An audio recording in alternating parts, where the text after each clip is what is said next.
Welcome to another edition of the A-List Podcast. This is Sherrod Blakely with the co-host with the most, Kwani A. Lunis. What's up, girl? That might be the liveliest intro that you've ever done, but I'm doing well. You know, another week. We still here. Every week I'm going to say that. Here. Exactly. As Tom Brady and our good friend Gronk would say, we ain't going nowhere. Nowhere, right. Also, by the way, I hope Diddy's making some money off of Brady using that song every year because he should be making something. Absolutely. And obviously many eyes are on the NFL and the Super Bowl with Mahomes and Brady and all that. The NBA world, their thoughts for the most part right now are on the late Kobe Bryant, who was killed in a plane accident a year ago today. And, you know, Kwani, just what are some of your fondest memories of Kobe Bryant, the player? I mean, for me, I look back on his entire career, and granted, I grew up on the East Coast, so you're taught and raised to kind of hate everything West, but you can't deny the skill, the beauty of his game. But also, honestly, what stood out to me even more than that, as much as I love basketball, is looking at his legacy afterwards, the way that he nurtured his daughters, especially watching the way he coached the Mamba Academy, what was formerly the Mamba Academy, and those players, and really pouring into the women's game as well, and just showing that, yes, he's one of the greatest male basketball players that we've ever seen, but he wanted to let the world know that women can play the sport as well. And I appreciate him for that, for helping to advance the game. Yeah. I mean, Kobe, without question, a great ambassador, not only in terms of the women's game and the NBA, but also expanding upon it being a global entity with some of the things he did overseas. But for me, it was, you know, to be candid with you, there was a part of me at one point that absolutely hated Kobe Bryant to death. And it was 100% personal.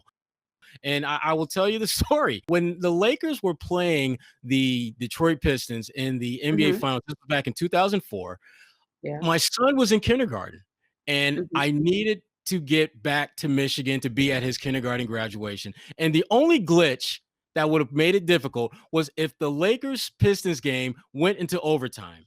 And don't you know it, damn it, Kobe Bryant sent that game to overtime, and I had to rush to get to the airport, had to beg and plead and basically guilt trip the hell out of the folks at the gate because the door was closed. I was not supposed to get on that plane. They finally relented when I told them that there would be this 7-year-old boy that would hate them for life because his dad was not going to be there for his first ever graduation. And they let me on. I got there, but it took a minute for me it took a while before I could be cool with Kobe because, damn it, he almost cost me a trip to seeing my son graduate from kindergarten for the first time. So for me, it was personal. Basketball-wise, one of the all-time greats, one of the all-time great competitors. One of his good friends was Rip Hamilton, who played for the Detroit Pistons. They grew up together, were roommates during all-star camps, things like that. And you know, when he passed away, Rip was one of the first people I reached out to. And Rip was like many of us. He was just devastated by that news. And for him, like a lot of us, it just didn't seem real. At first, it seemed a kind of bad dream that this was, you know, that any moment now we're going to see Kobe Bryant emerge from wherever, and this would be all just something that was concocted that never happened, and unfortunately that never was to be. Kobe Bryant will be remembered as not only one of the great basketball players, but also one of the great icons. And fortunately for us, this week, our guest is Howard Beck, Sports Illustrated senior writer, who actually spent 7 years covering Kobe Bryant back in Los Angeles. And he'll talk about that and also other NBA-centric issues. And with that, here's our interview with Howard Beck. Howard Beck, welcome to the A-List Podcast, my friend. Glad that you could finally make it here. How you doing? I'm doing well. Glad I could finally make it. Thank you for being patient with me. No problem at all. The wait was definitely worth it. I want to just jump into Celtics talk. And really the news right now is just Jason Tatum has returned from, you know, the COVID protocol, and just he seemed to not miss a beat once he got back on the floor. Are you surprised at how quickly, you know, guys like Tatum just really kind of just get back into the fray of things so quickly? You know, it's funny. If this were any normal year, I don't remember what normal years feel like anymore or when they happened, but I seem to recall somewhere in the deep recesses of my brain that we once had times that we called normal. If a guy was out for a couple of weeks, if he was ill, flu, something, there's usually a little bit of a hangover from that. You lose some conditioning along the way. But young guys, as Jason Tatum is, tend to be pretty resilient, bounce back pretty quickly. The reason I referenced the normal times of our not so distant past is that I think with COVID, we just still really don't know what to anticipate when a guy comes back, because we're still learning about this illness and it affects everyone differently. And I think recovery times and how quickly you get your wind back and all this, I think is just different than with anything else. And it's going to be different from one player to the next. So certainly impressive that Tatum could come back as quickly as he did, or snap back to what looked like pretty close to 100%. But, are there going to be other effects in the days to come? Is he still, was that an adrenaline kind of performance? And is there going to be more of a still needing to get his legs back under him as we go? Will he have some ups and downs in the days to come here? Those are the things we don't know. Mm. Howard, you mentioned the effects of COVID-19. We don't know what physical effects they'll have on the players themselves. But early on in the season, we saw that Boston was the team that had to so many players out due to the health and safety protocol. But now we're noticing that other teams are starting to be affected. So looking at the landscape right now, do you foresee or think that the NBA is going to have a little more work to do when it comes to managing the pandemic? Everyone has more work to do, right? I mean, the whole country for sure. Look, I think the NBA has done its best to try to set out a set of protocols and rules that are a balance between freedoms that you necessarily want for players and teams, but also with safety built in. And that's a really hard thing to calibrate, right? And we've seen some of the after effects. We've seen some of the difficulties the NBA has dealt with teams losing guys, not just to the illness itself, but just to contact tracing. The Wizards were out for a couple of weeks. The entire Wizards roster could not play. The team was just on ice because they just didn't have enough bodies. And that's something that, on the one hand, it looks really bad, but if you look at the glass half full version of this, it's because the NBA is being very responsible and very cautious. When all those guys, some of them did have the virus, yes, but many of them it was for contact tracing. And a lot of games that have been canceled or postponed so far have been due to contact tracing. And so, that's the NBA erring on the side of caution. That's not, there's not enough healthy guys. That's no. We just don't want to take any chances that this thing spreads further. So they're doing the right thing. But, there's always some improvements, I guess, that can be made, and clamping down further on guys' movements on the road and even in their home markets, and trying to limit how much time they spend away from home. That's the next step to take, that the NBA has taken, but it's hard to enforce. And it's a hard thing even to impose, because everybody wants to return to normalcy, which is, of course, why our country is in the position it's in the first place. Too many people rushed to return to normalcy when this virus wasn't anywhere near under control. And so it's difficult. I know people talk about, well, should the NBA then pause the season? Pause for what? You could take a 2-week pause or longer, but it's the conditions around the NBA that are the issue, not the NBA itself. And if the conditions on the ground are still pretty dire as they are across the country, I don't know that a pause does anything for you, because you come back in a couple of weeks, you've lost that many more games, and the pandemic is still around you. So I just don't see where it gets them. Well, the one thing that I think is kind of lost in the conversation is how spoiled NBA fans were by the bubble. When everything seemed to go exactly how the league wanted to do, there weren't any positive tests. They didn't have to make any significant changes to the schedule. It was about as close to a perfect game, if you will, to mix a baseball metaphor, as you could possibly have.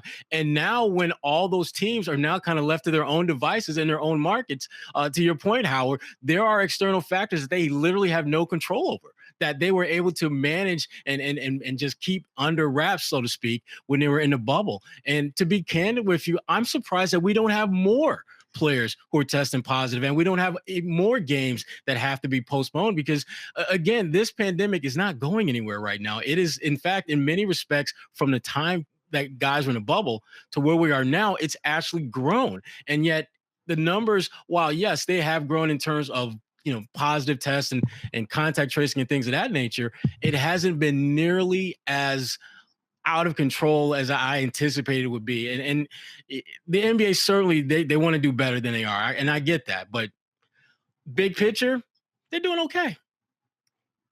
Yeah, I think big picture they've done pretty well. Um, you can look at all the postponed games and say, well, that's where the failure is. And okay, sure, if you want to make it as a scoreboard kind of exercise, sure, postponed games are inconvenient. It's problematic. They got to figure out how to slot those back in the second half of the season. Will they even be able to pull that off if they keep having to postpone games at this rate? But this is, largely out of the NBA's control, right? Like, unless you're going to create another bubble. And I said this at the time, and I felt bad about saying it. And it's kind of a strange statement, but the bubble was the easy part. And that's not to diminish the efforts it took, the planning it took, the extreme measures it took to create the bubble.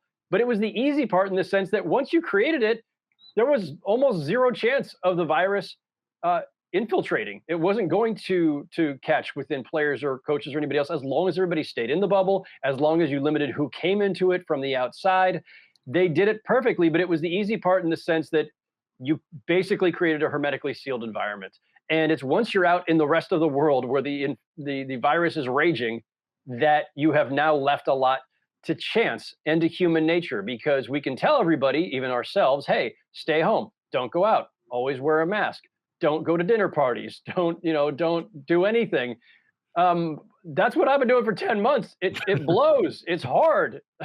So anybody who strays from that, it's hard to be too judgmental. Like, we all get it. We're all struggling with this and have been for a while. And, depending on the part of the country you're in, or even just the city you're in, we can see, varying degrees of people taking all the right measures and keeping the percentage of the infection rate down, in other places where, where it's just on fire. And so again, not an NBA issue, it's just a societal issue.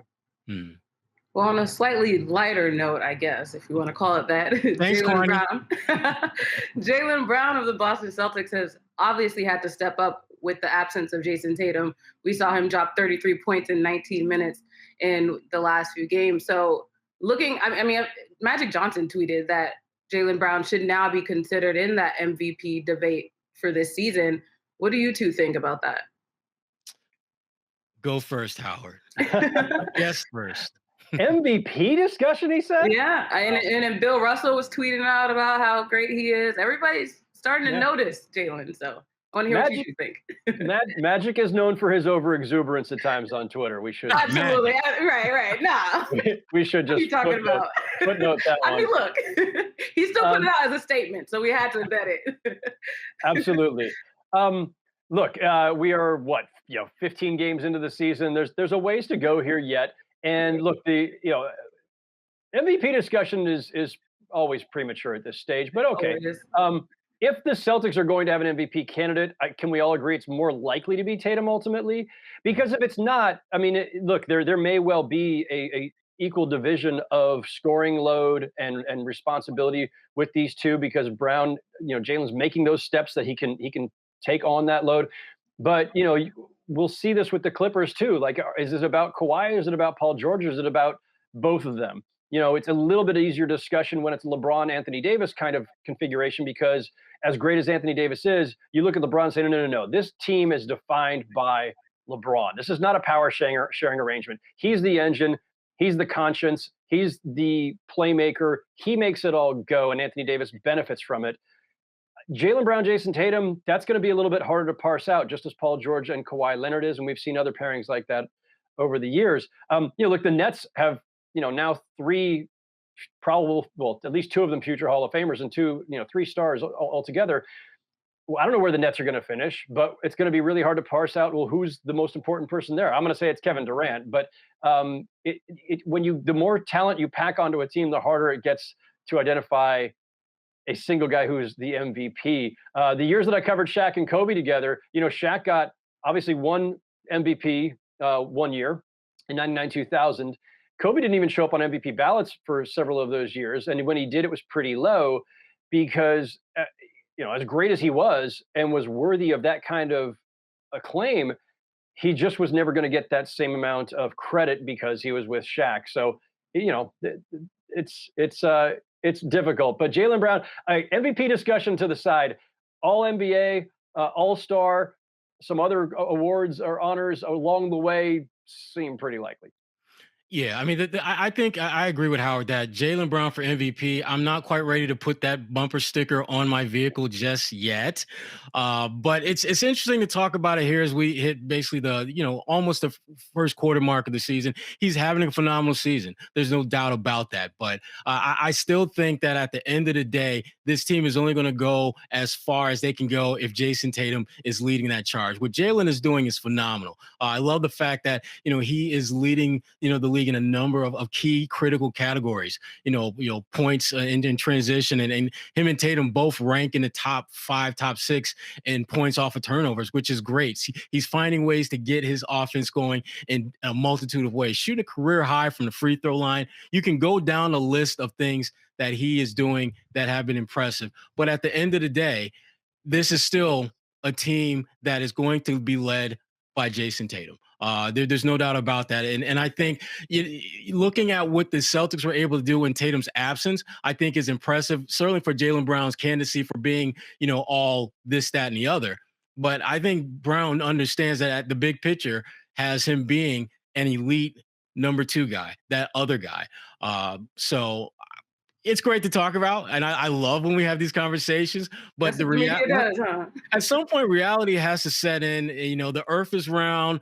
The Lakers are really good, and Tatum is still the face of this franchise. Absolutely. You're allowed to acknowledge the Lakers on this this podcast. Today, we will acknowledge the Lakers, and we're going to talk. And Howard, we're going to actually get into that a little bit later. Why today specifically we give the Lakers. We pay homage to the Lakers and one of their all-time greats. James Harden, Howard, you've been writing about and reporting about him extensively in the last few months. What have you seen out of him in Brooklyn? Well, I mean, it's wild. So the last couple times I wrote about Harden, and in particular before the trade, the question I asked was, is James Harden, wherever he ends up, going to be willing to take on a different role? Is he willing to evolve? Is he willing to do less? And I think the answer so far is a resounding yes. He's doing a lot less, at least when it comes to shooting and scoring for the Brooklyn Nets. He is, and the other question was going to be who's the primary ball handler here between him and Kyrie? Well, we've seen these things fall into place, at least so far through the first 6 games together. Harden is the primary ball handler. He is essentially the point guard. Kyrie Irving is essentially a shooting guard now and much more of the scorer. Harden is taking a lot fewer shots than he ever has in his career, and certainly fewer than Kevin Durant and Kyrie Irving. So it's a ways to go yet. This is still a feeling out period, and James Harden, by the way, still getting back into real shape. So I wouldn't assume that what we've seen through 6 games is definitive and permanent. This is not necessarily going to be the state of the Nets for the rest of the season or the rest of the time that these 3 are together. But so far, what we're seeing is that James Harden, absolutely willing and seemingly comfortable playing more of the facilitator role, even though he's one of the greatest scorers we've ever seen in this game. And one of the, the guy's on a streak of 3 straight scoring titles. That streak is probably going to end if things keep going the way they're going for him. But maybe he's turned the corner on that at age 31. Maybe he is ready to say, listen, it's not about the numbers. It's not about the stats or the individual glory. I forced a trade because I wanted to do something greater. I want to win titles. And if that means feeding Kevin Durant, feeding Kyrie Irving, picking my spots more, then that's what I'm going to do. I don't know if that's actually the thought process right now, but that's what he seems to be telegraphing so far. Yeah, he's been way better than I thought he would be. And remember, James Harden has always been a relatively high assist guy, even in Houston, with all the points he scored. So I'm not as surprised that he's doing that. The shot taking has been surprising. I thought he would really struggle with just resisting that temptation to take, a ton of shots, which we know he's more than capable of doing and has shown the ability to do at a high level. But to rendering that scoring title, it's probably going to render it to his teammate, Kevin Durant, who has been ridiculously efficient this year, shooting better than 51% from the field, better than 41% from three-point range. He's always been a relatively good free throw shooter in the mid to high 80s. So I'm just been pleasantly surprised at how it doesn't look forced. It looks very seamless how he's kind of ingratiated himself. And, to me, the fly in the ointment or on the head of the vice president, whichever way you want to call it, Kyrie Irving, him fitting in, it's been interesting. It's had its moments where it's looked really good, and it's had moments where I'm like, now I remember why some people like to refer you as Kaimi. Uh, I'm still the jury is still out on me on how the three of them can function. But to be candid with you, if Kyrie Irving was not in the mix, I would have no problem saying that Brooklyn Nets team is the runaway favorite to come out of the East. But Kyrie, to me, it's a feast or famine type thing. They're either going to be that and then some, or they're going to suffer a significant setback when they least expect it, in part because of his presence and just his decision making, and frankly, him reverting back to Kyrie, the guy that we saw at the tail end of his time in Boston. Yeah, listen, I think any of you who were around that team, Celtics fans, Celtics media, Celtics officials, anybody within the greater New England region, probably pretty scarred by that experience to the point where it's going to be hard to, be generous with the idea that Kyrie Irving could still himself evolve, right? We're seeing James Harden potentially evolve. Can Kyrie Irving be a better version of himself with this Nets team?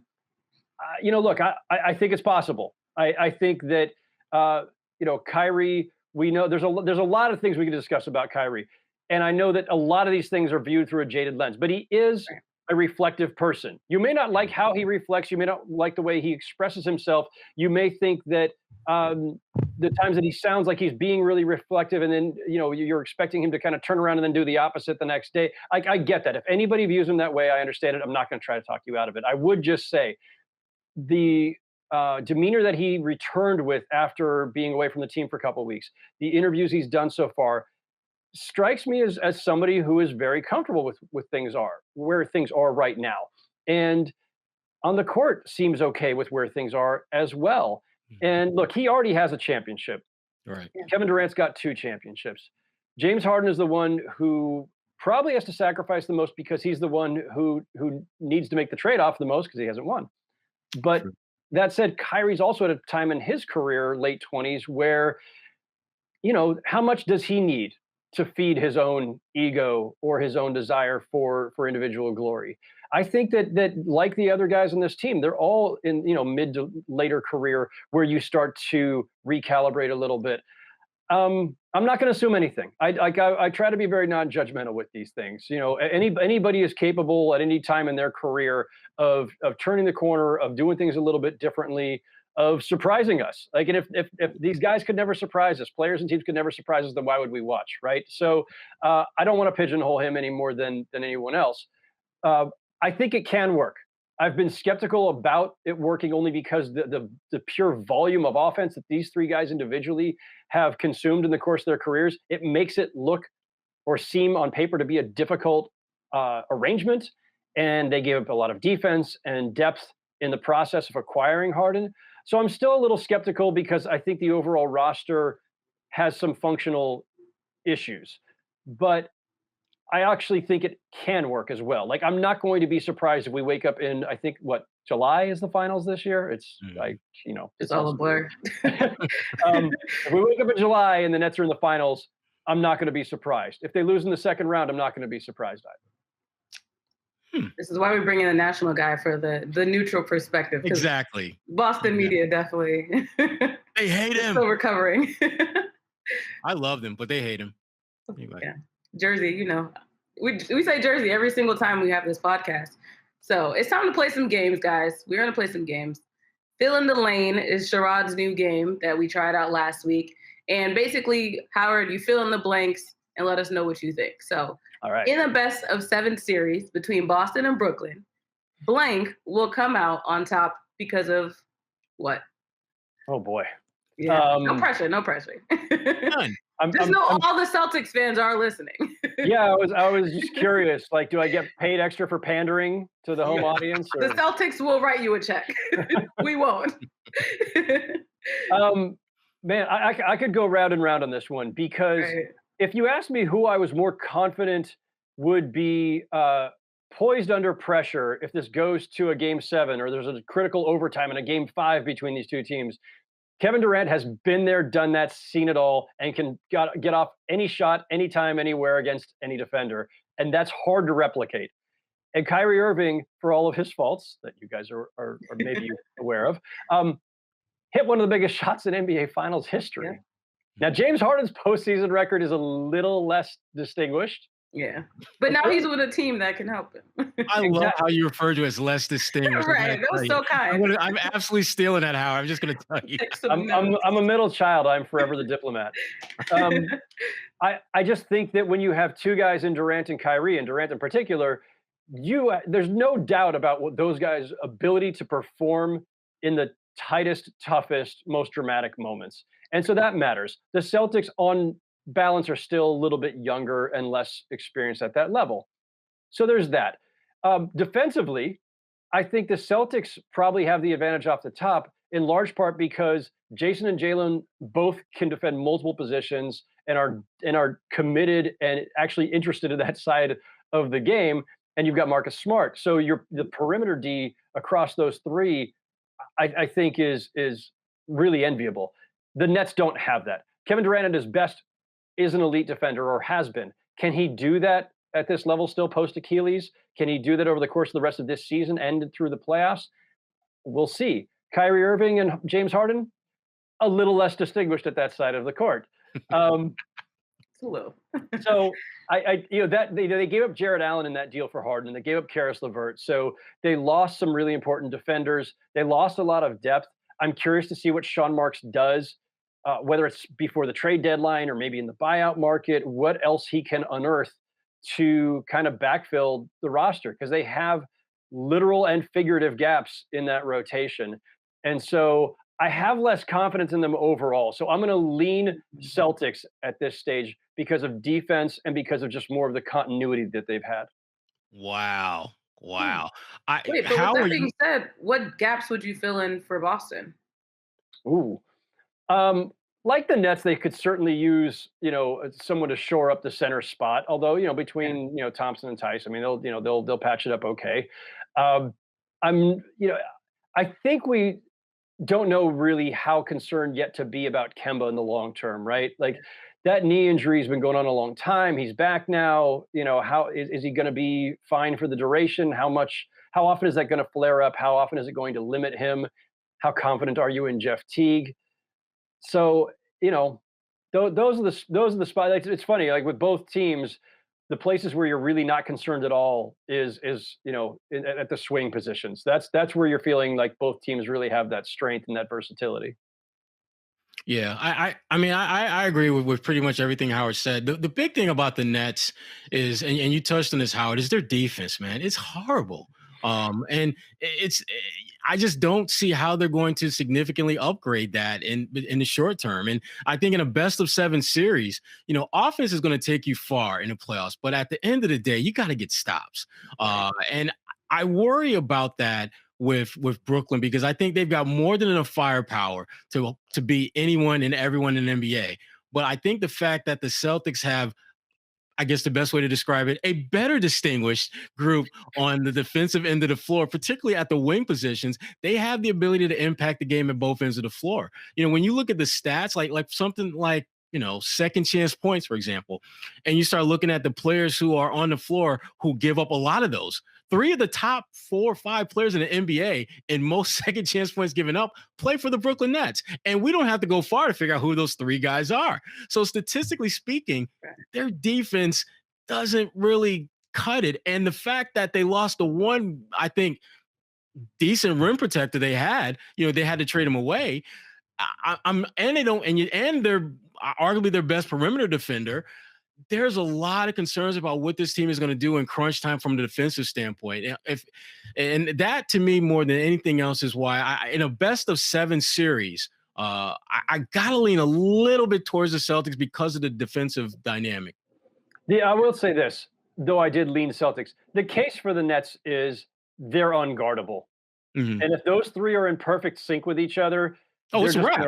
Absolutely wreck your defense, because you can't give any of those 3 guys any room whatsoever to operate, or they're going to score on you. And all 3 of them are just killer scorers. And Harden, without as much of a burden on him, he probably will perform a lot better in this postseason with the Nets than he had in the years with the Rockets, where maybe he didn't feel like he couldn't take a single play off. He can now he can just sit there lying in the weeds waiting to strike now. So like they're incredibly dangerous. But yeah, at some point, if you're just going to get in a shootout, okay, well then the first team to make a stop wins. Can the Nets make that critical stop? Yeah.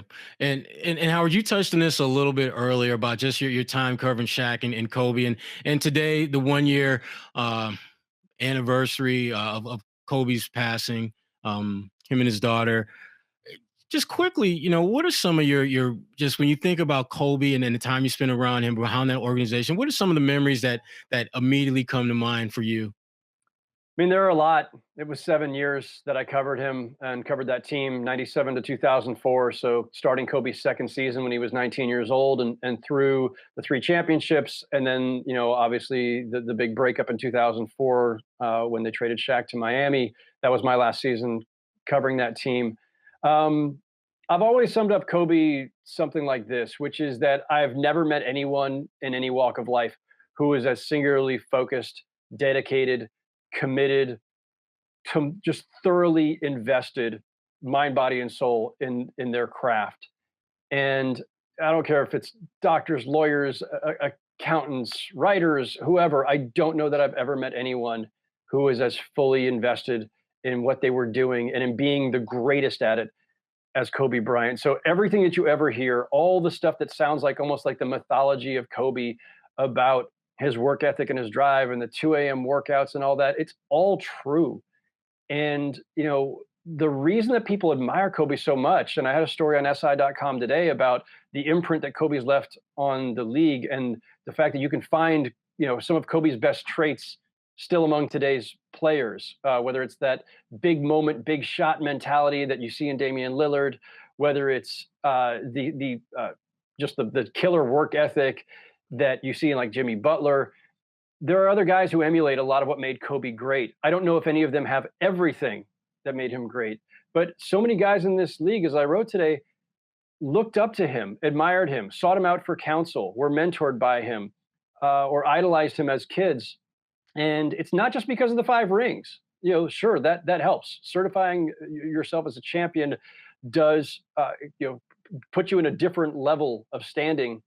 But it's the fact that Kobe just had this sheer audacity about him. Like those shots that you think he shouldn't have taken, Kobe practiced those. Kobe worked at them. Kobe busted his butt and he studied the game film to see that, the defenders are going to guard me this way. This team's going to take this angle against me. I'm going to go here instead. And if he splits a double team or a triple team or takes some impossible shot, guaranteed he prepared for that. Guaranteed it's something that he's practiced. Guaranteed it's something that he believed he could make and probably has made.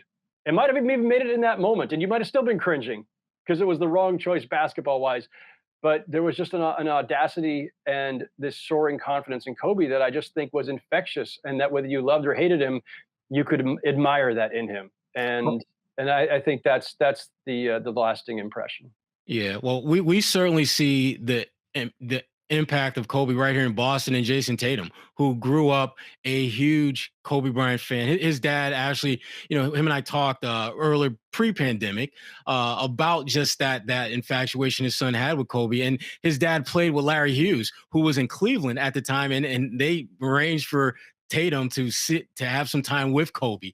And that is, a picture that, Tatum had in the bedroom forever and a day. And if you probably, if you did a scan of his room right now, you'd probably still find that picture there. Right. And when you look at a lot of the things that he does, there is a very Kobe-esque feel about them without question. But Howard, that makes me think about the rivalry between the Celtics and the Lakers and just Kobe's place in that rivalry. Someone that, every now and then you'll see a picture on the internet where he's in a Celtics jersey before he was drafted, where he just happened to be in town and things like that.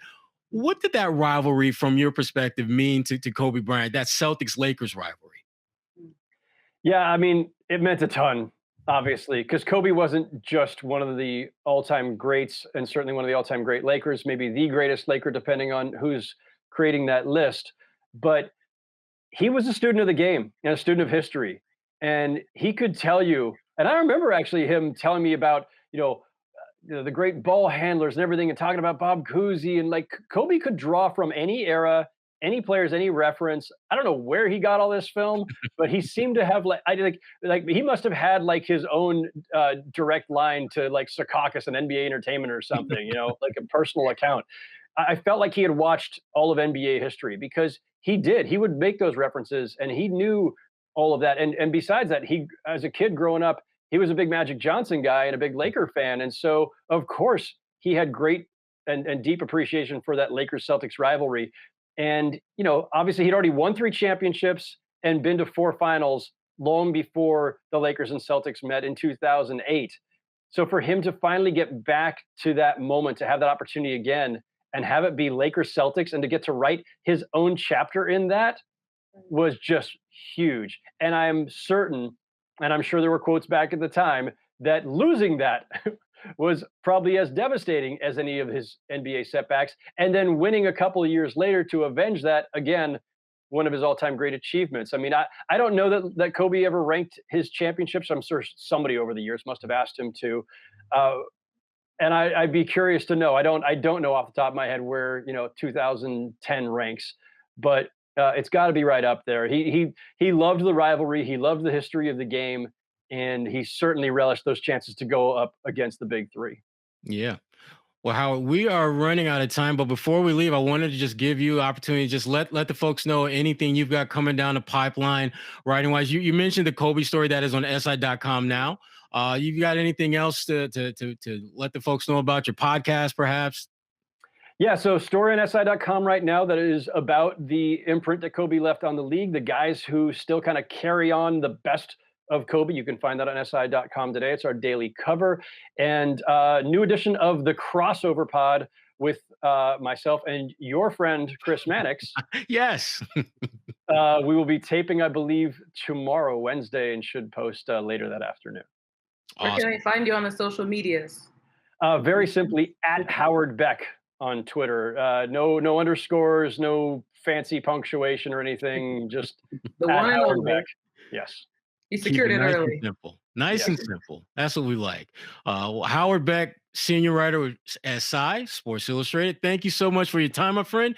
You are always invited to the A-List podcast, my friend. Anytime. It's the only A-List I've ever made, so thank you. Appreciate it. Awesome. It's our pleasure. Yes. Thanks so much, Howard. Thanks, guys.